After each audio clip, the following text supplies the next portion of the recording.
एक बार फिर स्वागत है। बातचीत के सिलसिले को शुरू करने के लिए एक बार फिर से मैं आपके बीच में हाजिर हूं। मैं शायर मुसलमान।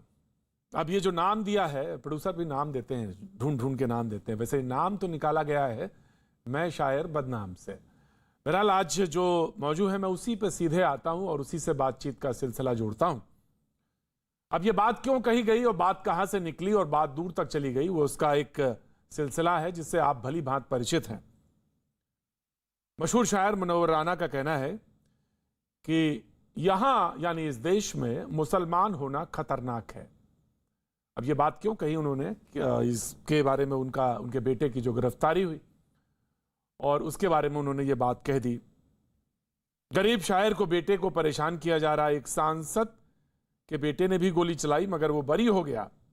यूपी सरकार मुझे और मेरी कौम को निशाना बना रही है। अब यहीं पे बात जो प्रोड्यूसर ने है इस बात को लिया कि मैं शायर मुसलमान।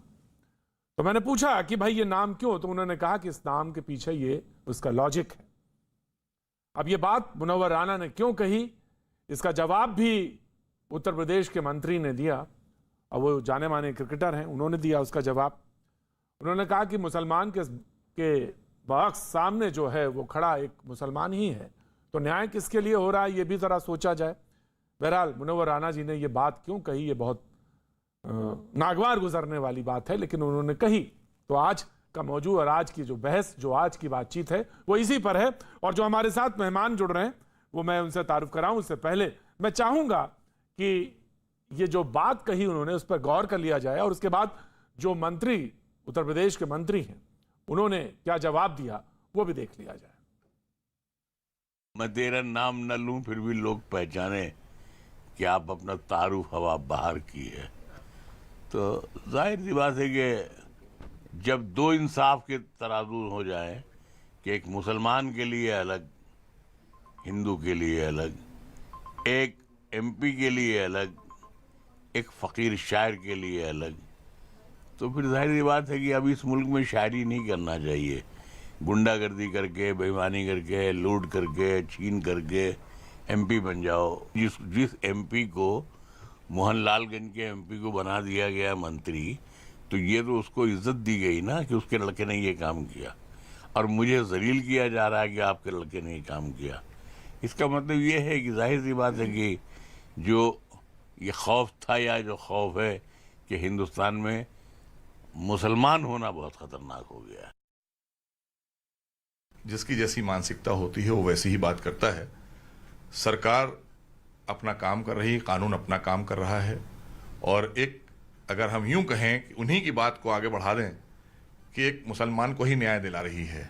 हमारा काम है प्रदेश के किसी भी 23 करोड़ में से कोई भी व्यक्ति अगर पीड़ित है और वो गुहार लगाता है अपनी, तो उसको न्याय दिलाना कानून का और सरकार का काम होता है। कह रहे हैं कि मैं तो एक शायर हूं, लेकिन अब जो माहौल है अब शायरी नहीं, गुंडागर्दी करनी पड़ेगी।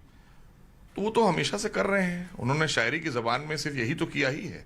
कौन सी बड़ी अच्छी बातें उन्होंने की हैं। हमेशा देश के खिलाफ उन्होंने शेर कहे हैं अपनी शायरी में, देश के विरोध में, देश के बड़े बड़े सम्मानित नेताओं के विरोध में शायरी करते हैं वो। तो उनकी बात और उनकी जो विचार हैं वो तो तालिबानी विचार हैं, उसमें क्या कर सकते हैं आप। मुझे जहां बोलना होगा मैं जरूर बोलूंगा, जहां बात कहनी होगी मैं जरूर अपनी बात कहूंगी। लेकिन मुनव्वर राना जी का ये जो था कि खौफ था, है, यानी उन्होंने था का इस्तेमाल भी किया और है का भी इस्तेमाल किया। मुसलमान होना खतरनाक है। था उनकी एक बहुत मशहूर नज्म है जो मुनव्वर राना की कहना चाहिए वो हस्ताक्षर बनती है, सिग्नेटरी पोएट्री है जो उनकी, जब मुल्क छोड़ के लोग जा रहे थे और जो गए उस पर उनकी एक पोइट्री है। बड़ी बड़ी महत्वपूर्ण कविता है वो, जो नज्म है। तो था, खौफ था और खौफ है, तो ये एक बहुत बड़ा सवाल उन्होंने छोड़ा है और वो सवाल मैं लगातार इस प्रश्न पूछता रहूंगा। जो मेहमान आज हमारे साथ हैं मैं उनकी तरफ मुखातिब होना चाहता हूं। शहजाद पूनावाला राजनीतिक विश्लेषक हैं, मसूद हाशमी कुछ देर बाद जुड़ेंगे, अध्यक्ष इत्तेहाद सोसाइटी। शिवम त्यागी राजनीतिक विशेषज्ञ हमारे साथ जुड़े हैं, बहुत बहुत शुक्रिया। प्रेम कुमार जी हमें दिख रहे हैं आज, बहुत बहुत शुक्रिया, थैंक यू सो मच प्रेम कुमार जी जुड़ने के लिए। और हमारे साथ Atiqur Rahman research Islamic studies हमारे साथ जुड़ेंगे जो कि मुंबई से हैं, बहुत बहुत शुक्रिया। सबसे पहले मैं प्रेम कुमार जी आपसे पूछना चाहूँगा कि मुसलमान होना खतरनाक हो गया है, इसे आप इससे इनकार करते हैं या इससे आप जो सोचते हैं जो उन्होंने कहा ठीक कहा? प्रेम कुमार जी। प्रतीक जी के ये बहुत जेन्युइन बात कही है, बहुत साहस दिखलाया है उन्होंने बोलने के लिए, और ये साहस कम लोगों के बीच होता है। शायर के हैं इसलिए शायद वो ऐसा कह पाए हैं। अभी अभी आपने रजा जी की का बयान सुनाया जो उत्तर प्रदेश में मंत्री हैं। कल का उनका बयान है कि इस देश में या तो राम भक्त हैं एक तरफ और नहीं तो दूसरे तरफ तालिबानी है। उस बयान पर देश में वो बेचैनी नहीं हुई जो बेचैनी राणा जी के बयान पर हो रही है। मैं आपको याद दिलाना चाहता हूं 2020 पिछले साल जब कोरोना बहुत तेजी से फैल रहा था, पूरे देश में मुसलमानों को गुनहगार ठहराया जा रहा था कोरोना फैलने का। तब एक बैठक बुलाई गई थी, राम माधव जी ने बैठक बुलाई थी और बीजेपी के बड़े नेता जयंत जी भी थे उसमें, एमजे अकबर भी थे। बुद्धिजीवियों की बैठक थी, मुस्लिम बुद्धिजीवियों की बैठक थी, और सबने कहा था कि जिस तरीके से मुसलमानों को मुजरिम बनाया जा रहा है, ये हम सब विचलित हैं, चिंतित हैं। उस बैठक में ये कहा गया था। तो उसके बाद से भारतीय जनता पार्टी का जो ऑफिशियल स्टेटमेंट्स है, हर्षवर्धन जी बोले, सबसे पत्रकारों ने सवाल किया तो सबने कहा कि नहीं, उस विषय को जाने दीजिए कि कोरोना मुसलमान फैला रहे। उन सवालों से वो बचने लगे और वाकई वो सही कदम था भारतीय जनता पार्टी का कि ऐसे सवाल से वो बचे। एक बार फिर आज ये समय है कि राणा जी के बयान को गंभीरता से ले भारतीय जनता पार्टी, और मुसलमान जो फील कर रहे हैं उसको एड्रेस किया जाए। अब ये मुसलमान क्यों फील कर रहे हैं, मैं कई कारण गिना सकता हूं। आप याद करेंगे जब सीएए के विरोध में प्रदर्शन हो रहा था, उत्तर प्रदेश में 23 नौजवान गोली से मारे गए थे और पुलिस ने कहा था कि हमने कोई गोली नहीं चलाई। 23 लोग 23, और पुलिस ने कहा हमने गोली नहीं चलाई। लेकिन वो मसला आज न सत्ता पक्ष ने उसको एड्रेस किया, न विपक्ष मुसलमानों के साथ खड़ा रहा। आखिर 23 मुसलमानों को किसने गोली चलाई? क्या मुसलमान को गोली मार रहे थे? ये सीएए विरोधी प्रदर्शन के दौरान उत्तर प्रदेश की बात मैं कर रहा हूं, जब इस मसले के लिए विपक्ष भी उसके साथ नहीं है, मुसलमानों के साथ होना। जी right sir, thank you so much. मामला दरअसल ये, मैं आ रहा हूं, मामला दरअसल ये कि 28 जून मुनव्वर राणा जी के जो साहबजादे हैं, तबरेज जो बेटे हैं, उन पर हमले का आरोप लगा। तबरेज ने चचा और चचेरे भाई पर एफआईआर लगवाई और जांच के बाद पुलिस ने मामला बताया कि यह फर्जी है, जो कि तबरेज ने दर्ज करवाया था। जांच में यह निकल के आया मुनव्वर और उनके भाइयों में संपत्ति विवाद की बात है। पुश्तैनी जमीन को लेकर विवाद चलने की बात सामने आई। पुलिस के मुताबिक चचा पर दबाव के लिए खुद पर हमले की साजिश है। यह बात है, मसला यह था। फरा जो तबरेज थे उनके ऊपर पुलिस तलाश कर रही थी और उनके मुनव्वर के घर की तलाशी भी ली गई थी। तो ये मसला था कि जो सामने खड़ा हुआ शख्स है वो भी तो मुसलमान ही है। तो ये भी एक सवाल उठ रहा है कि भाई कौन किसके खिलाफ है, ये तो देखा जाए। लेकिन आपने अपनी बात कही, मैं अब शहजाद पूनावाला से कहता हूं उनके 30 सेकंड्स बात शुरू करें साहब।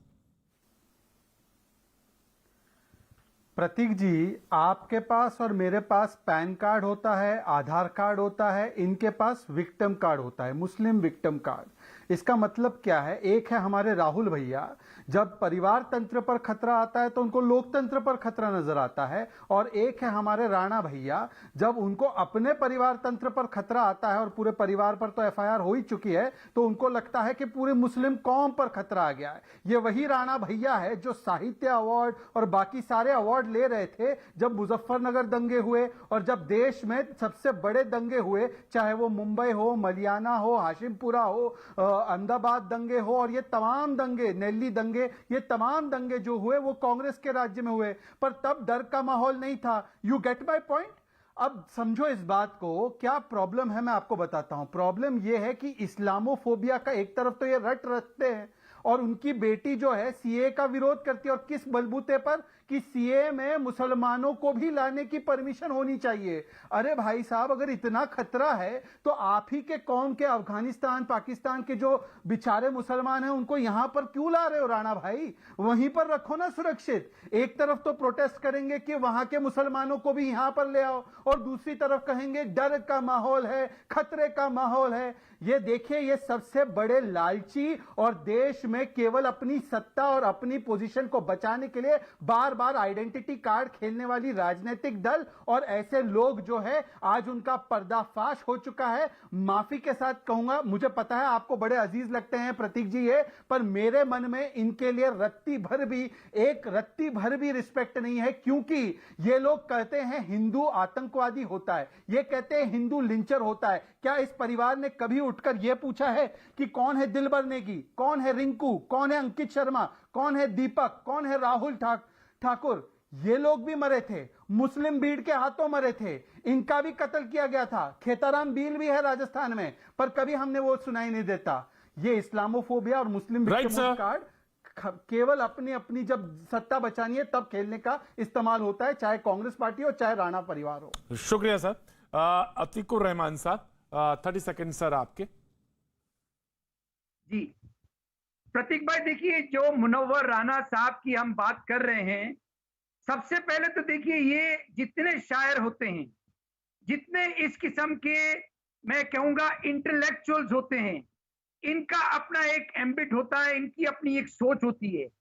और मैं कम से कम, शहजाद अपने आप को समझते हो किसी लायक, लेकिन मैं इस लायक नहीं समझता हूं कि इनके इंटेलेक्चुअल लेवल तक पहुंच सकूं। और ये जो बात कह रहे हैं ये दोनों तरफ लागू होती है प्रतीक भाई। शहजाद इस लायक नहीं है कि इतने हाई स्टेचर के मुनव्वर राणा साहब के बारे में वो इतने तुच्छ अल्फाज इस्तेमाल कर सके। इनके लिए ऐसा इस्तेमाल करना, इनके जो वर्ड्स हैं वो यही दर्शाते हैं कि कितने तुच्छ आदमी है ये, जिसका नाम है शहजाद पूनावाला। और इस बात को आप समझ लीजिए, आप पॉलिटिकल रियल के अंदर इन इंटेलेक्चुअल्स को तोलेंगे तो इस तरह के कमेंट्स आपको मिलेंगे। मुनव्वर राणा साहब से मैं अपील करता हूं कि ये गंदी सियासत, सड़ी हुई गली हुई गटर की सियासत से अपने आप को दूर रखें, अपना इंटेलेक्चुअल लेवल मेंटेन करें। हम आपके साथ हैं, हम संविधान का सहारा लेंगे और इनको कामयाब नहीं होने देंगे। शुक्रिया साहब, शुक्रिया। शहजाद कुछ कहना चाह रहे थे। जी शहजाद, जल्दी कह दीजिए, जल्दी कह, फिर मसूद के पास पहुंचू मैं। जी शहजाद, जल्दी कह दीजिए। मुझे हर वो व्यक्ति जो फ्रांस के आतंकवादियों का समर्थन करता हो, जिसको तालिबान में भगवान वाल्मीकि दिखता हो और उसकी तुलना वो भगवान वाल्मीकि से करे, मुझे तो पसंद नहीं है। पर हो सकता है अतीकुर रहमान की जो सोच है, जहां से वो सोच पनपती है, जहां से मुनव्वर राणा की भी सोच पनपती है, उन दोनों को ये बात सही लगे और इसीलिए उनको ये महान शायर लगे। राइट। मैं डिबेट जब खोलूंगा तब बात होगी। मसूद हाशमी सर, मसूद हाशमी जी, ओपनिंग रिमार्क आपका। देखिए, इस बात में कोई शक नहीं कि मुनव्वर भाई के बेटे ने, तबरेज़ ने जो भी क्राइम किया है उसकी सज़ा उसको इंडियन पीनल कोड के अकॉर्डिंग मिलनी चाहिए। और उसको मुनव्वर भाई ने इस वक्त जो मुनव्वर भाई के साथ जो हालात चल रहे थे, तो उन्होंने मुनासिब समझा कि इस वक्त लाइमलाइट में आने के लिए उसको मुस्लिम कार्ड खेल लिया जाए। वो गलत है, उस बात की हमें निंदा करनी चाहिए। मुनव्वर भाई जैसे जिम्मेदार शख्स को ये बात नहीं करनी चाहिए थी, और उनके बेटे से जो गलती हुई है उस गलती को उनको कबूल करते हुए और कानून के हिसाब से काम करना चाहिए था। लेकिन आजकल क्या कहें, चूंकि अगर मुनव्वर भाई ये गलती नहीं करते तो शहजाद जैसे जो समाजी कीड़े हैं इनको पनपने का मौका नहीं मिलता। तो ऐसा होता है, ये मुनव्वर भाई से गलती हुई है, मैं इस बात को मानता हूं। और मैं आपके चैनल के ऊपर बाकायदा इस बात का ऐलान करता हूं कि हिंदुस्तान के अंदर मुसलमान अपनी शान और शौकत के साथ, अपने मजहब के साथ, बहुत शान और शौकत के साथ रह रहा है। और जो हमने जो कुर्बानियां दी हैं और देते चले आ रहे हैं, उसके लिए हम हमेशा अपने आप को तैयार रखते हैं। हमारे वालिदैन ने कुर्बानियां दी और हम अपने बच्चों को भी वही एजुकेशन देते हैं कि हिंदुस्तान के लिए आपने जो बात कही, मसूद भाई आपने जो बात कही, इसके लिए कोई बार बार किसी को कोई गारंटी कार्ड दिखाने की जरूरत नहीं कि हम भी देशभक्त हैं। आपका खून गिरा है, आपके वालिदैन, आपके वालिद का जितना खून गिरा है उतना ही हमारे और हमारे वालिद और वालिदैन का खून गिरा है, और बराबर है। तो प्रेम कुमार जी इसी डिबेट में ओपनिंग रिमार्क प्रेम कुमार जी का भी है, इसी डिबेट में ओपनिंग रिमार्क मसूद जी का भी है। और अब लास्ट हमारे प्रेम कुमार जी के बाद शिवम त्यागी लास्ट है, the debate will be open, right. Shivam Tyagi. Prateek ji, सबसे पहले तो मैं न्यूज 18 के माध्यम से मुनव्वर राणा जी को कहना चाहता हूं कि आप पैदाइशी शायर नहीं हुए थे। आपको मुनव्वर राणा बनाने में इस देश के हिंदुओं का भी उतना ही मतलब एक स्थिति है। हिंदुओं ने भी आपको इतनी ही तवज्जो दी है और आप इतने बड़े शायर बने हैं। अब आ जाते हैं इंपॉर्टेंट चीज पर। मैं सिर्फ इतना कहना चाहता हूं कि मुनव्वर राणा की जो कविताएं हैं, जो शायरियां हैं, मैंने भी सुनी है। उनकी मां वाली जो शायरी है मैंने भी सुनी है, मैं भी उनका फैन रहा हूं। लेकिन मुझे समझ में नहीं आता कि पहले वो शायर से वो मुसलमान कब बन गए, मुसलमान से कट्टर मुसलमान कब बन गए, कट्टर मुसलमान से तालिबानी समर्थक कब बन गए, मुझे समझ में नहीं आता। और ये दुख की बात है देश के लिए। और इससे बड़ी बात यह है कि मेरे देश में शाहरुख, सलमान, आमिर, सलीम खान, जावेद अख्तर, इन सब को इस देश ने अपने सर पे बिठाया, सुपरस्टार बनाया। मुसलमान को लेकर अगर किसी भी व्यक्ति के अंदर ऐसी कोई सोच होती तो ये सुपरस्टार नहीं बनते। और एक हिंदू होते हुए भी तमाम एक्टर्स आपको ऐसे मिल जाएंगे जो सुपरस्टार नहीं बन सके। मैं सिर्फ इतना कहना चाहता हूं कि ये हिंदू मुस्लिम में क्यों पढ़ रहे हैं मुनव्वर राणा जी? सबने आपको स्टार बनाया, सबने आपको शायर बनाया, लेकिन आप मानते नहीं। प्रेम जी ने कहा कि आपको मुसलमानों की फीलिंग समझनी पड़ेगी। अरे कैसी फीलिंग है जो जाती ही नहीं? ये तो ऐसी हो गई जैसे योगी आदित्यनाथ जी के समय में आजकल उत्तर प्रदेश में लाइट जाती ही नहीं, बिजली जाती नहीं। कैसे भेजे इस फीलिंग को? बताइए ना। बैठ के एक शायर जिसको इतना बड़ा शायर इस देश ने बना दिया, वो भी कहते हैं कि हमें डर लग रहा है। अब इसके अलावा इसकी और एक चीज की अगर हम बात करें कि जो इन्होंने कहा, मेरा तो सिर्फ इतना सा कहना है कि एक इतना बड़ा व्यक्ति जिसको इस देश ने इतना कुछ दिया, अगर वो भी ये कह सकते हैं और इतनी सारी चीजें देखने के बाद भी, तो माफ कीजिए कहीं ना कहीं तो उनमें खोट है। वरना फैन तो उनका पूरा हिंदुस्तान ही रहा है, लेकिन जब से वो अपने आप को डेरोगेट करते आ रहे हैं तो फिर तो सुनना पड़ेगा जी उनको। और सुनिए, किसी का इंटेलेक्चुअलिज्म इस देश के लिए आतंकवाद नहीं बन सकता। आप इंटेलेक्चुअल हैं तो इसका मतलब यह नहीं है आपके पास सर्टिफिकेट है कि आप हिंदुस्तान और हिंदुओं को गाली देंगे। Right sir, thank you. The debate is open. Prem Kumar ji ने हाथ उठाया था पहले। Prem Kumar ji, the now the debate is open, one by one. जी मैं आ रहा हूं, शहजाद आ रहा हूं, उसके बाद प्रेम कुमार जी ने। जी, मैं शिवम त्यागी जी की बात से बिल्कुल सहमत हूं कि मुनव्वर राणा जी को हिंदुस्तानियों ने मुनव्वर राणा बनाया।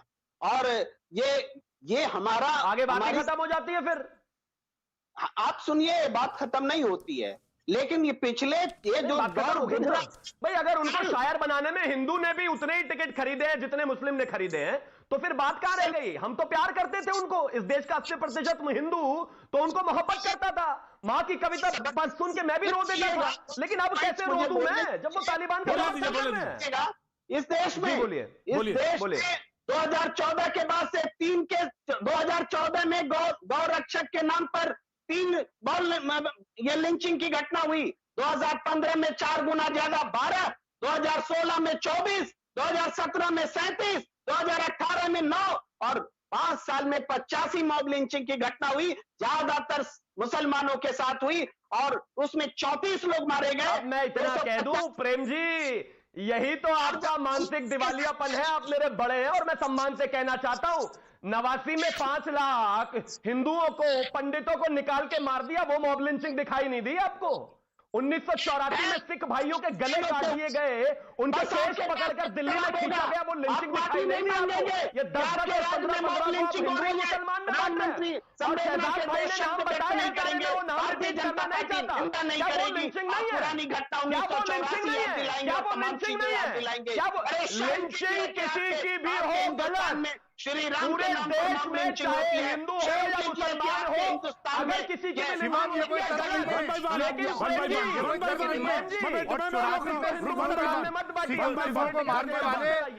जेनोसाइड करने वाले भी आप ही लोग थे। One by one. किसी का विचार है, अच्छा है तो उसको सराहा जा सकता है। इस पे किसी से कोई पूछने की जरूरत नहीं है। किसी का कोई विचार है, या कोई विचार से मेरा मतलब है कविता या कृति या कोई शेर अच्छा है, जैसा कि त्यागी करें कि माँ का जो शेर है उनका बहुत लाजवाब शेर है, वो नज्म जो है बहुत लाजवाब है, इस पे कोई बात। लेकिन हाँ, उन्होंने कहा कि मुसलमान होना खतरनाक हो गया है। और दूसरी बात त्यागी, एक बात बताएं, लोगों का कंट्रीब्यूशन है कंट्रीब्यूशन से लोग उसको परखते हैं, उसको प्यार करते हैं, मोहब्बत देते हैं। ये बात भी है, इसको भी इंकार नहीं करना चाहिए और इस बात को मानना चाहिए। शहजाद पूनावाला। प्रतीक जी, मैंने तो प्रतीक जी 10 सेकंड दे दीजिए, मैं आपको कहना चाहता हूं प्रतीक जी, मैं तो आपकी बात से पूरी तरीके से सहमत हूं। मैं कहता हूं ये पूरा देश उनको प्यार करता था, लेकिन जब वो इस तरह की बातें और जहर घुलेंगे ना, जो इन्होंने कहा कि सो कॉल्ड इंटेलेक्चुअल, जब उस स्तर से समाज में जहर घुलेगा तो फिर तो मुझ जैसा व्यक्ति और शहजाद भाई जैसे लोग सभी बोलेंगे, और क्यों ना बोले, ये सबका देश है, सबको बोलने का अधिकार है। ओवर टू यू शहजाद भाई। जी जी शहजाद जी। देखिए प्रतीक जी, मुझे भी उनकी माँ की कविता बहुत पसंद थी, पर फिर पता चला कि वो माँ की कविता का भी स्रोत कुछ और था। आप आलोक जी से कभी बात कर लेना, आपके अच्छा संपर्क मालूम होते हैं आलोक जी से, तो उनसे पूछ लेना माँ की कविता कहाँ से आई। परंतु सवाल उनकी कविताओं पर नहीं, ये सवाल उनकी सोच पर है कि उनकी सोच कहाँ से आई। वो सोच वहीं से आई जहां पे देखिए एक पैनलिस्ट बैठे जिन्होंने मुझे सामाजिक कीड़ा कहा, मुझे लगता है मसूद हाशमी, उन्होंने मुझे सामाजिक कीड़ा कहा। क्यों? नहीं, अतीकुर रहमान जी ने कहा, अतीकुर रहमान ने जी। नहीं, सामाजिक कीड़ा मुझे लगता है मसूद अजहर ने कहा। मसूद अजहर बैठे हैं, सामाजिक कीड़ा उन्होंने ही कहा, पर बहरहाल उससे कोई मतलब नहीं है। हाँ। सोच जो है ना, वो सोच जो पनपती है ना, वो सोच इस तरीके की है कि अगर मैं हिंदुओं की बात करूं, हिंदू समाज पर अगर लिंचिंग होती है और उसकी बात कश्मीरी पंडितों की हम पूछते हैं उनसे कि उनको तब डर नहीं लगा जब मुंबई में दंगे हुए, जब अहमदाबाद में 90 में दंगे हुए, जब नेल्ली में दंगे हुए, जब हाशिमपुरा मलियाना में दंगे हुए, मुजफ्फरनगर में 2013 के दंगे हुए, तब उनको उत्तर प्रदेश और मुसलमानों पर कोई खतरा महसूस नहीं हुआ। वो इसलिए महसूस नहीं हुआ क्योंकि तब उनको लगा कि सत्ता से जो मुझे इनाम पाना है तो उसके लिए अब मैं कैसे उनके ऊपर बोलूं। अगर वो उस समय पर भी बोलते और आज भी बोलते तो कोई सवाल पैदा नहीं होता। पर उनकी चयनात्मक सेकुलरिज्म, एक आंखवादी उदारवादी सोच जो है ना, वो दरअसल उस पर सवाल आज बिल्कुल पूछे जाएं, बिल्कुल पूछे जाएं प्रेम कुमार जी, बिल्कुल पूछे जाएं। मैं कह रहा हूं पूछे जाएं सवाल, ये बताते हैं। प्रेम कुमार जी, पहले तो मैं कहूंगा कि अपनी ऑडियो ठीक कर लीजिए। पद या कोई मंत्री पद तो बोलेंगे कि इससे बड़ा अच्छा कोई माहौल नहीं है। शहजाद उनके बारे में कहना, मुझे लगता है इस पर डिबेट करने की भी जरूरत नहीं है। ये सोच जो है ना, सोच असलियत में वोट बैंक की और तुष्टिकरण की सोच है। मैंने सुना उनके बेटे को चुनाव भी लड़ना है कहीं पर, तो इसीलिए उन्होंने ये हमला भी अपने आप पर करवाया था। अब शहजाद, मैं डिबेट को बढ़ा रहा था आगे, लेकिन प्रेम कुमार जी अपने ऑडियो जो थोड़ा सा वो डिस्टर्ब कर रही थी, मैं इसलिए कहा। जी अतीकुर रहमान जी कह रहे थे कुछ। जी अतीकुर रहमान जी।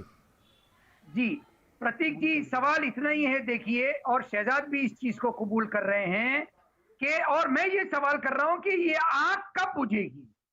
अगर आप एक मुनव्वर राना को ही जीरो इन करेंगे तो मैं कैसे इस बात को मान लूं, मैं कपिल मिश्रा के बयानों को भूल जाऊं, मैं इंदौर की चूड़ी वाले को भूल जाऊं, मैं मुसलमानों की लिंचिंग को भूल जाऊं।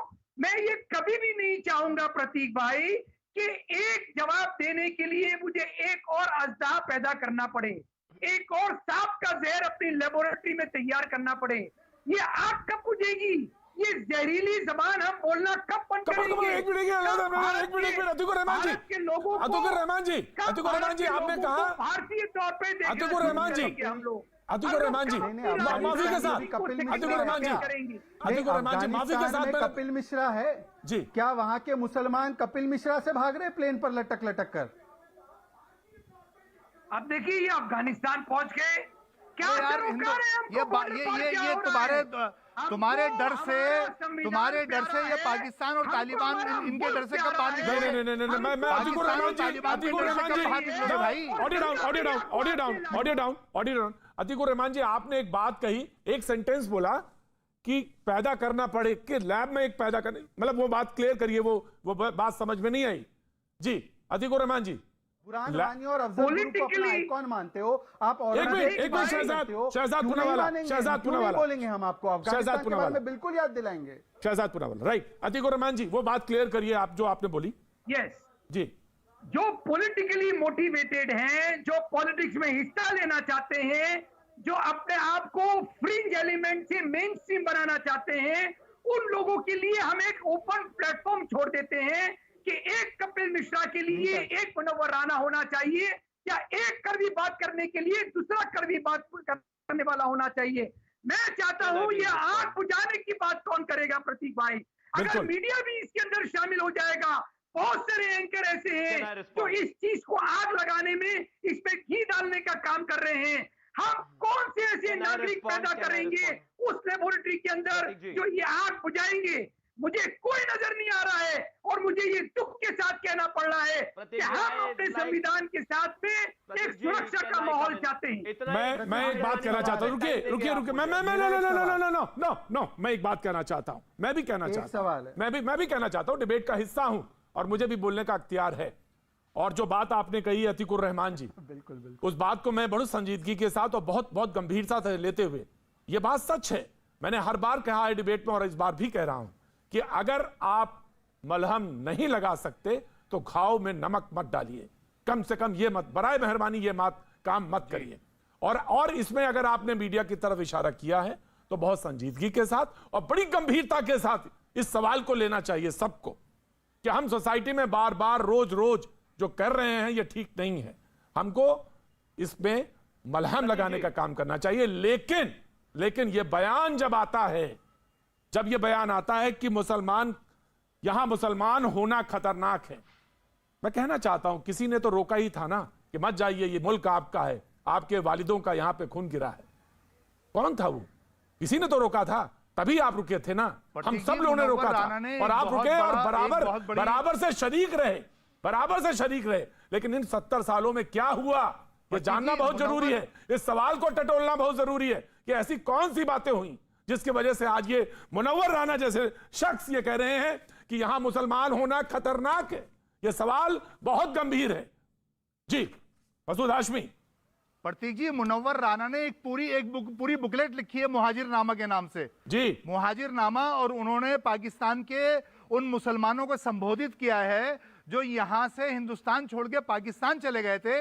मुनव्वर राना ने उन पर तंज किया है, उन पर लानत भेजी है कि तुम हिंदुस्तान को छोड़ के चले आ गए, हिंदुस्तान के ये मलियाबाद के वही शख्स कह रहा है यहां मुसलमान होना खतरनाक है। चले आ गए उन्होंने अपनी कविताओं के जरिए। Respond please. जी ऑफ कोर्स, जी बिल्कुल जी शिवम त्यागी जी, मैं सबसे पहले कहना चाहता हूं एक चीज, तो किसी को भी अगर इस देश की मीडिया पर शक है तो 22-24 साल मेहनत करके आइए, उसके बाद कंटेंट डिसाइड करने का अधिकार आपको भी मिल जाएगा। अतीकुर रहमान, आप भी कैमरे पर बैठकर इसी तरीके से फैलाते हैं, 10 लोगों की आपके बारे में भी यही राय हो सकती है, तो जजमेंट पर जंप ना करें, एक बात। दूसरी बात, कहीं पर देश में लिंचिंग हुई है, इससे उन्होंने मुनव्वर राणा को मिला दिया। अरे भैया, पहले तय कर लीजिए कि वो इंटेलेक्चुअल है, महान है, भगवान है, या फिर आप उनका स्तर जो है लिंचिंग करने वालों से मिलाकर देख रहे हो। प्लीज ऐसा मत कीजिए। इसके अलावा अभी मुझसे पहले जो स्पीकर बोल रहे थे, उन्होंने कहा कि भाई उन्होंने किताबें लिखी, दुख है, दर्द है, ये सब मानते हैं हम भाई, कब नहीं माना इस देश ने, लेकिन अब कैसे मान ले, एक चीज तो बताइए। और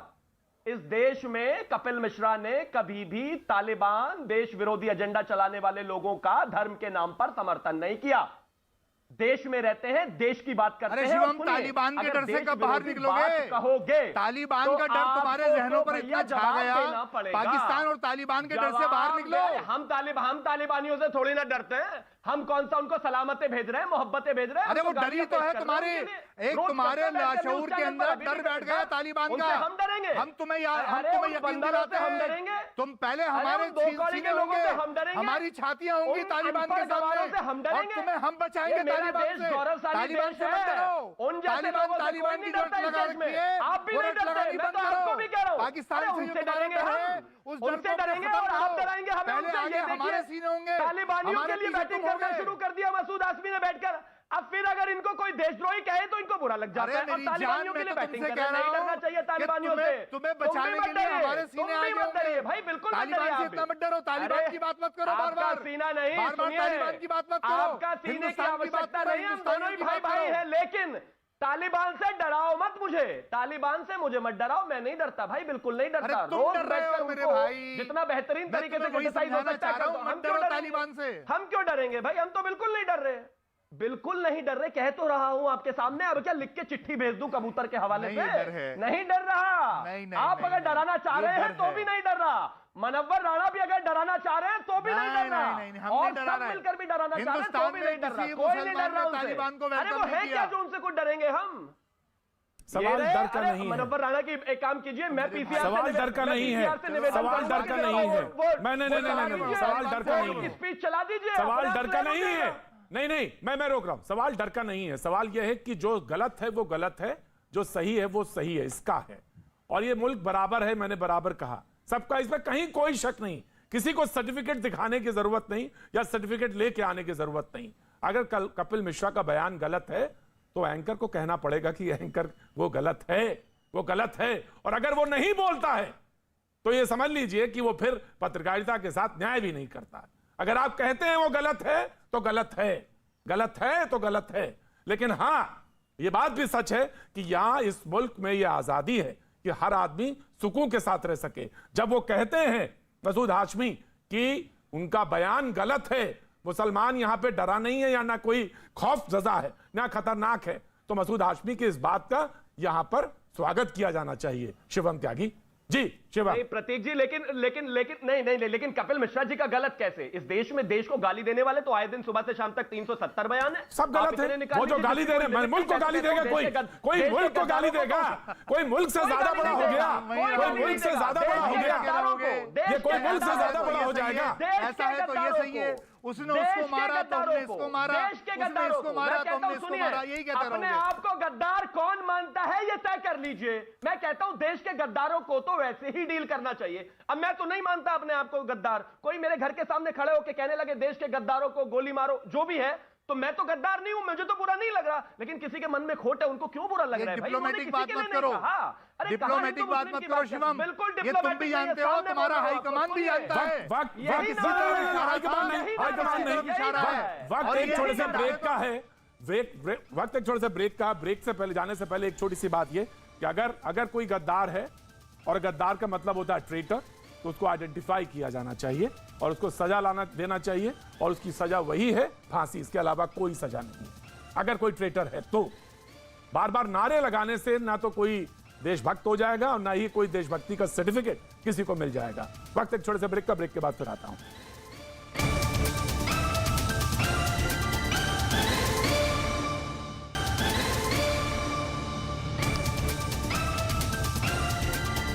भैया जी, कहीं में आपका एक बार फिर स्वागत है। बातचीत के सिलसिले को एक बार फिर से जोड़ेंगे और सवाल यह था कि मुनव्वर राणा जो शायर हैं, बड़े शायर हैं, उनके बेटे को गिरफ्तारी और गिरफ्तारी के बाद जमानत, दोनों ही। अब सवाल यह था कि जमानत कुछ देर बाद हो गई, लेकिन उससे पहले सब्र का जो इम्तहान होता है वो क्यों नहीं हुआ? उन्होंने बिलीव क्यों नहीं किया? इस देश में कानून है, कोर्ट है, सत्ता है, सब है, कोर्ट की सत्ता है। तो आखिर ऐसा कौन सी बात थी जो उन्होंने ये कह दिया? मैं आपसे, प्रेम कुमार जी, आपने लगाया था इल्जाम, मैं आपसे पूछना चाहता हूं, ऐसे कौन सी जल्दबाजी थी, हड़बड़ाहट थी? शायर का मतलब यह होता है कि बहुत सारी चीजों को हम बहुत ऊपर से, ऊंचाई से देखते हैं, और जो गलत है वो गलत है। अगर आप हमला करवाते हैं अपने ऊपर और वो गलत है, नाजायज है, गलत है, और उसकी तहकीकात है, तो ऐसा कौन सी बात है कि आपने तुरंत ये कह दिया? और कितना असर हुआ होगा मुसलमानों पे? आपने कह दिया यहां मुसलमान जो है खतरे में, ये गलत बात है। जी प्रेम कुमार जी। मुनव्वर राणा जी शायर हैं और उन्होंने एक दिन की और व्यक्तिगत घटना पर यह टिप्पणी की है, ये मानना ही हमारी गलती है। उन्होंने अतीत में लगातार जो पिछले कुछ सालों में घटनाएं घट रही हैं, उसके बाद जो मुसलमानों के फीलिंग है उसको व्यक्त किया है। मैंने पहले भी कहा कि एक बार फिर सरकार को इस पर विचार करना चाहिए कि मुसलमानों में यह खौफ खत्म करे।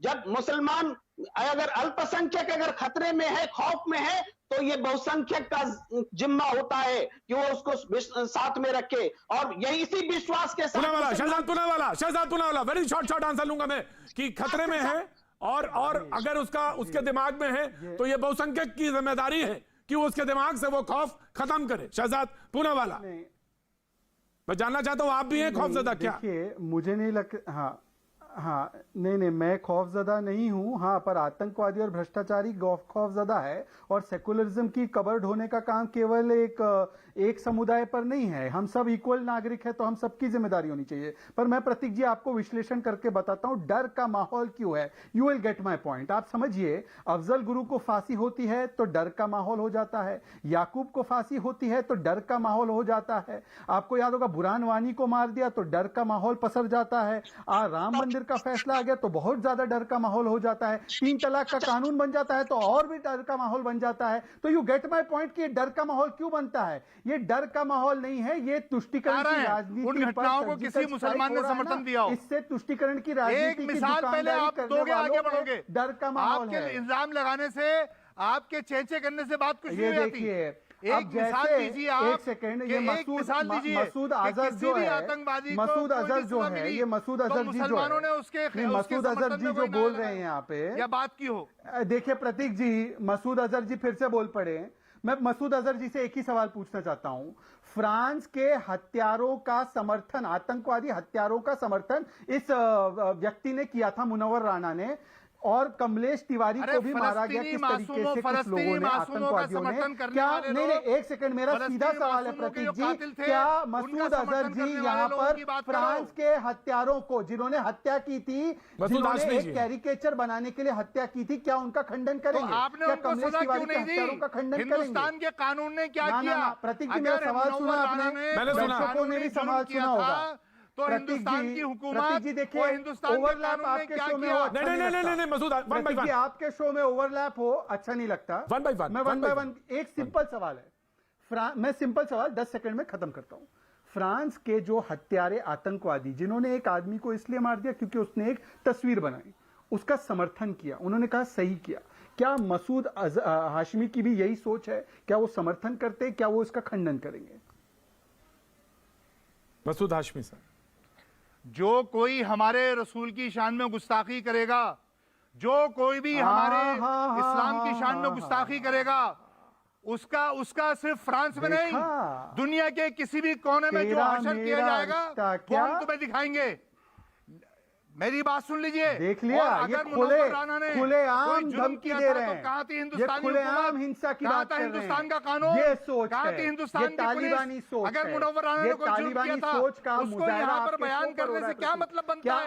आप इसका समर्थन तालिबान से मत डरो इतना शहजाद का किसी भी रूप में महात्मा गांधी ने शहजाद, तालिबान से इतना मत डरो। हमारे देश के महात्मा तालिबान गांधी ने तुम कभी जैसे ऐसा लोगों को बर्दाश्त समर्थन नहीं किया? करेंगे। मैं आज के रेफरेंस से बात जोड़ता हूं, मैं आज के रेफरेंस पे बात जोड़ता हूं, मैं आज के रेफरेंस से बात जोड़ता हूं, और बात वही है प्रेम कुमार जी और अतीकुर रहमान जी। बात दरअसल ये है कि अगर किसी ने कोई क्राइम किया है तो उसकी सजा कोर्ट देगी और उसकी तहकीकात होगी। उससे पहले ये कह देना कि यहां पे तो हिंदुओं को खतरा है, यहां पे तो मुसलमानों को खतरा है। इस मुल्क में कलाम साहब भी हुए हैं, राष्ट्रपति हुए हैं, और मुझे कहने में कोई हिचक नहीं, कलाम साहब को हजारों लाखों हिंदुओं से ज्यादा बेपनाह मोहब्बत मिली, इतनी बेपनाह मोहब्बत कि शायद किसी को रश्क हो जाए। अगर वो राष्ट्रपति ना भी होते तो भी उतनी ही मोहब्बत है, बेपनाह मोहब्बत है। तो ये सवाल ये कह देना कि यहां मुसलमान जो है खतरा है, वो खतरनाक है, तो ये अपने आप में जायज बात नहीं है जो ये कही गई। जी त्रिवेदी जी, मैं कहना चाहता हूं कि क्यों खतरे में महसूस कर रहे हैं। देखिए, आज तक हिंदुस्तान में मुसलमान इस स्थिति में ऐसी फीलिंग के साथ नहीं थे, आज है, तो इसका कारण समझिए। आप देख रहे हैं कि यूएपीए के मामले 2000 से ज्यादा लंबित है, 98% पर कोई काम नहीं। सबसे ज्यादा लगा है यूएपीए, पंजाब में सबसे ज्यादा है, पंजाब में सबसे ज्यादा लगा है। प्रेम जी अपनी ऑडियो ठीक कर लीजिए। प्रेम जी ऑडियो ठीक, अपना वायर ऑडियो को ठीक करिए। आज सेडिशन के मामले में फटकार जी, ऑडियो वायर का ऑडियो ठीक करिए।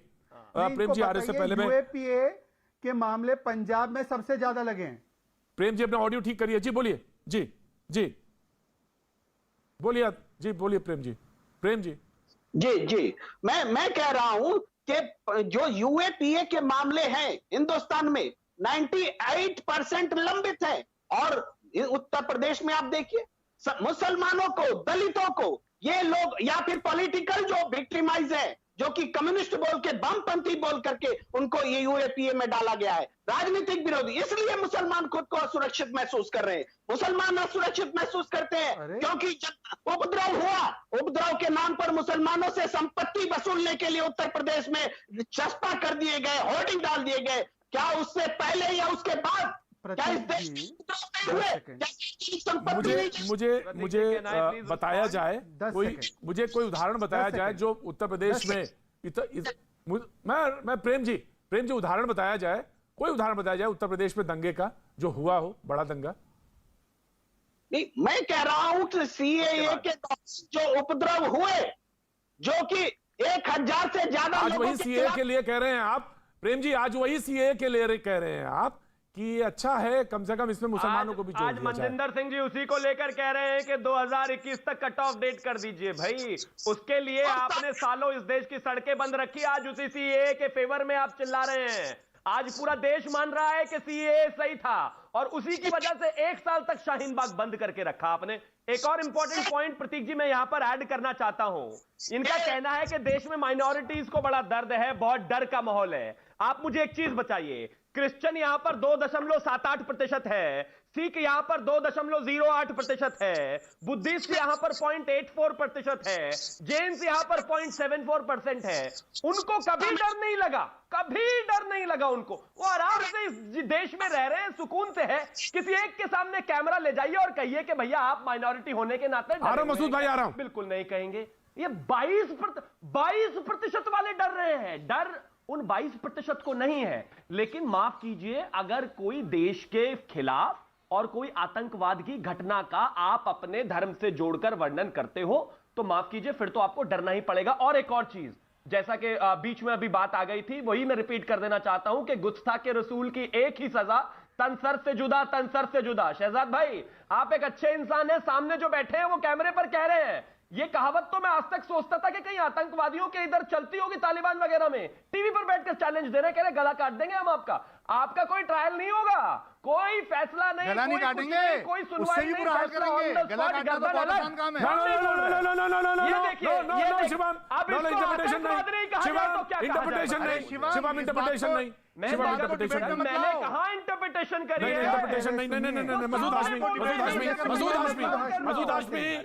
मसूद हाशमी, मैं तो इंटरप्रिटेशन कर ही नहीं रहा जी। मैं तो सामने जो उन्होंने ये तो बोला हिंसा वही भड़का हमने नहीं। कहा। मजहबों का एहतराम करते हैं, मसूद हाशमी, मजहबों के जो बानी है उनका one by one, Masood Hashmi, Masood Hashmi, बात सुनो, आवाज हल्की करो अपनी। पूरी मसूद दुनिया हाशमी, में हम तमाम मजहबों का और तमाम मजहबों के जो गुरु हैं उनका आदर करते हैं। आपको किसी कार्टून से अगर परेशानी है तो उसके लिए उस देश में अदालत है। ये दुनिया तालिबान नहीं है। गला नहीं काटोगे आप, गला नहीं काटोगे आप। अगर कोई किसी से गलती होती है जाइए एफआईआर कराइए। और कमलेश तिवारी की हत्या जायज मानते हैं प्रतीक जी? काट देंगे, राइट मानेंगे ही। शिवम, क्या कमलेश तिवारी की हत्या जायज थी? नहीं जानता ये देश। राइट, क्या कमलेश तिवारी की हत्या जायज थी? मसूद हाशमी, ये सवाल पूछते हैं कमलेश इनसे। तिवारी की हत्या किसने की ये भी तुम जानते हो? कमलेश तिवारी की हत्या जिसने की वो भी तुम जानते हो। आतंकवादियों ने की। अभी आतंकवादियों मैं ने सवाल की। आगे रखता हूं, मैं जब सवाल आतंकवादियों ने की, डिबेट क्या जायज है वो? अरे मेरी बात डिबेट सुनो। डिरेल हो रही है, हम तमाम डिबेट डिरेल नहीं होनी धर्मों का चाहिए, आदर करते हैं। डिबेट और डिरेल नहीं होनी तमाम चाहिए। धर्मों का सुनिए आदर करते हैं। मसूद हाशमी, लेकिन मसूद कोई हाशमी, और मैं हमारी तरफ अगर उंगली सबको उठाएगा- सारे पैनल पे एक बात कहता हूं, बहुत साफ गोई के साथ। अतीकुर रहमान जी ने एक बात बहुत अच्छी कही थी और वो बात ये कही थी कि कैसे ये आग बुझे। ये बहुत महत्वपूर्ण सवाल है, बहुत महत्वपूर्ण सवाल है। और इसमें तमाम वो टेलीविजन और तमाम जर्नलिस्ट इसके दायरे में आते हैं, सबको सोचना है। ये सवाल बहुत महत्वपूर्ण सवाल है। अब सवाल ये है कि उन्होंने एक बात और कही जो बहुत महत्वपूर्ण है, गौर करने लायक है। उन्होंने कहा कि अगर ये एमपी का बेटे ने जब घटना करी, आयुष ने, तो उनका बिल्कुल ऐसा ही थी घटना, लेकिन उसमें उनको कैबिनेट विस्तार में मंत्री पद का मिल गया। तो ये दो मापदंड हैं। ये दो मापदंड क्यों हैं? ऑफ कोर्स ये उनका बयान है, ये उनका बयान है मुनव्वर राणा जी का, कि यहां पे दो कानून हैं, दो पढ़ले हैं। जी जी शहजाद जी, इस केस में एक सेकेंड इस केस में आपको पता होना चाहिए कि यूपी पुलिस ने इनके लिए भी अरेस्ट वारंट और एफआईआर निकाला था। उनको हाईकोर्ट से रिलीफ मिली, तो उसमें यूपी पुलिस की क्या गलती है? वो गए हाईकोर्ट और उन्होंने अपने अरेस्ट पे स्टे करवाया। आपको ये पता होना चाहिए। आपको मैं न्यूज आर्टिकल भी भेज यानी कि सकता हूँ कि बताना इनको चाह फिर रहे हो कहा कि गया कोर्ट भी हाईकोर्ट के बिका द्वारा हुआ यूपी है। पुलिस को कि इनको केवल नोटिस जारी करके आप पूछताछ करोगे। तो ये हाईकोर्ट से आप हाईकोर्ट पे सवाल उठाने वाले भी लोग कुछ यहाँ पर मौजूद है, पर मेरा मूल यानी कि सवाल शहजाद यही कहना ये चाह रहा है कि आपने कहा कोर्ट भी आग बिका की हुआ है। चिंगारी कैसे बुझेगी? वो चिंगारी तब बुझेगी जब ये मानव बम की तरह काम करना बंद करेंगे। ये मानव बम की तरह काम करते हैं ना, हेट्रेड अतीकुर रहमान। फैलाने का मानव बम जब बंद होगा अतीकुर तो आग रहमान, की चिंगारी अतीकुर बुझ रहमान, जाएगी। अतीकुर रहमान जी जी जी। देखिए प्रतीक भाई, मानव बम कौन बना हुआ है, कौन बम फोड़ रहा है, बेशक उसको सजा दीजिए ना। मेरा प्रतीक भाई इतना ही कहना है कि जितना भी अफगानिस्तान में देखते मैंने हैं। अभी तक गैदर कर पाया हूं अपनी हमारी बातचीत से, बहस से, जी जनाब। कि आखिर हम सरकारों को क्यों चुनते हैं? हमारी लेजिस्लेटिव असेंबली के अंदर ये बहस होना चाहिए, हमारे पार्लियामेंट के अंदर ये बहस होना चाहिए। एनसीपीआर का डेटा तो मैंने नहीं बनाया। जब पार्लियामेंट के अंदर सवाल पूछे जाते हैं कि हेट क्राइम कितने बढ़ गए हैं, मैंने तो नहीं बनाया उसका डेटा। जब पार्लियामेंट के अंदर पूछा गया कि लव जिहाद कितने हो रहे हैं, तो पार्लियामेंट में कहा गया कि लव जिहाद का कोई डेटा उनके पास नहीं है, गवर्नमेंट की बुक्स के अंदर लव जिहाद नाम की कोई चीज नहीं है, ये मैंने तो नहीं बनाया। शहजाद कह रहे हैं कि बम फोड़ने वाले जब तक जिंदा हैं ये आग नहीं बुझेगी। ये बम फोड़ने वालों को आखिर जीरो इन करने का इख्तियार किसने दिया? पब्लिक को, कि पब्लिक चूड़ी वाले को मार रहे हैं ये तय करके पुलिस मर चुकी है। पुलिस नहीं है, एडमिनिस्ट्रेशन नहीं है, गौ सेवा के नाम के ऊपर जो हत्याएं हुई, पुलिस नहीं थी उन मोहल्लों में, उन इलाकों के अंदर, एडमिनिस्ट्रेशन नाकामयाब हो गया था। अरे अदालत मौजूद है शहजाद साहब, बोले दीजिए, बोले अभी दीजिए, मैं दे रहा हूं, लेजिस्लेटिव मैं दे रहा असेंबली हूं। हमारी जिंदा प्रतीक जी। है, संविधान जिंदा 10 सेकंड। है, आप उनको काम करने दीजिए ना।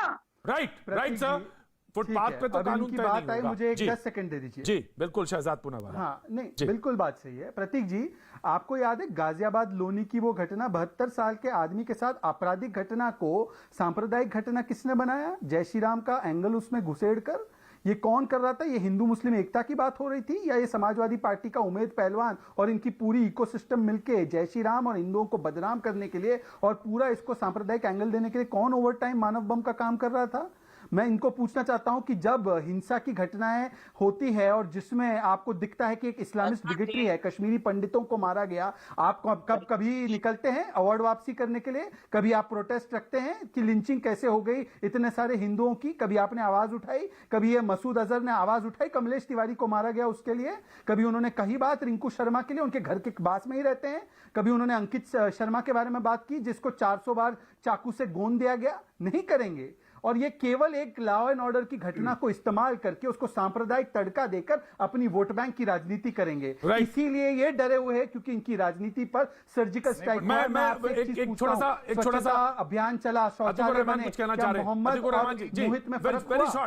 वेरी शॉर्ट कह लीजिए आप, वेरी शॉर्ट जी। प्रतीक भाई, टिट फॉर टैट करने बैठूंगा तो बहुत दूर तक बात मैं वही जाएगी। कहने जा रहा था। सवाल यहाँ पर टिट फॉर टैट का नहीं है, हमारा Right. योगदान क्या है इसके अंदर? मैं आपकी बात से सहमत कितना हूँ। इख्तियार है मुझे जहर घोलने का? कितना इख्तियार है मैं मुझे बिल्कुल शक्कर आपकी घोलने बात का? से सहमत हूं अतीकुर रहमान जी, ये बात बिल्कुल सही है। जो गलत है मुनव्वर राणा जी की बात बिल्कुल गलत एक है। बार कमलेश तिवारी के मर्डर को हिचक कहा जाना चाहिए कमलेश तिवारी कि के मर्डर को मुसलमान, कंडेम करो। जब आप कहते हैं यहाँ मुसलमान होना खतरनाक है, खतरनाक हो गया, ऑडियो डाउन, सारी ऑडियो डाउन, तो मुनव्वर राणा जी माफ करिएगा, ये बिल्कुल गलत है और बिल्कुल गलत है। लेकिन हाँ, अतीकुर रहमान की ये बात और मसूद हाशमी की ये बात जो पहला ओपनिंग रिमार्क है कि आज मुनव्वर राणा जी को ये मानना चाहिए था कि इस देश में कानून है, सब्र रखा जाना चाहिए था और वेट करना चाहिए था, इससे पहले कि ये बयान देना चाहिए कि मुसलमान होना खतरनाक हो गया। दूसरी बात जो बहुत बड़ी बात है, अतीकुर रहमान जी ने कहा कि जब मैं कोई बात गिनाता हूं तो उसके बाद दूसरी टिट फॉर टैट, ये एक दूसरी घटना, फिर दूसरी घटना, फिर पहली घटना, फिर उसके सामने दूसरी घटना, इस तरह से तो आग बुझने वाली नहीं। सवाल यह है कि कहीं नींव में बहुत नीचे गहरे जाके इलाज की जरूरत है और वो तभी होगी जब ब्रिज सोसाइटी में बनाने की कोशिश की जाएगी। वक्त एक छोटे से ब्रेक का, ब्रेक के बाद फिर हाजिर होता। ये बात सच है कि इस मुल्क की सबसे बड़ी खूबी यही है कि इसकी विविधता जो है वही इसकी सबसे बड़ी खूबी है।